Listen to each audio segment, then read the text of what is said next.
ನಾನು ನಿಮ್ಮ ಮಕ್ಕಳನ್ನ ಸಾಕಿ ಅವ್ರ ಅಪ್ಪ ಅಮ್ಮ ಇದ್ದಂಗೆ ತೀರ್ಕೊಂಡು ಅವ್ರನ್ನ ಸಾಕಿ ದೊಡ್ಡವಳು ನನ್ನ ಮಗಳು ಕೊಟ್ಟೆ. ಮನೆಗೆ ಗೊತ್ತಿದ್ದಂಗ ಊರು ತುಂಬಾ ಸಾಲ ಮಾಡಿ ಮೇಳ ಹಾಕೊಂಡು ಅಳಿಯ ಅಲ್ಲಿ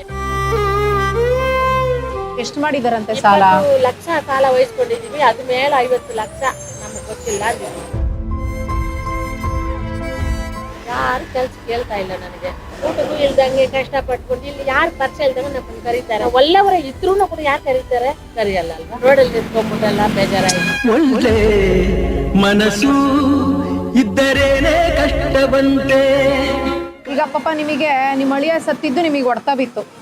ಸರಿಯಾಗಿ ಹೇಳ್ತಿತ್ತು ನಮಗೆ. ಅದ್ಯಾಕೆ ಮನ್ಸು ಬಂತು, ಅದೇನು ಬಂತು ಗೊತ್ತಿಲ್ಲ ಅಲ್ವಾ? ಎಲ್ಲ ಒಂದಿನ ಸಾಯವರು ನಾವೇ ಅದನ್ನ ಹುಡ್ಕೊಂಡು ಹೋಗ್ಬಾರ್ದು.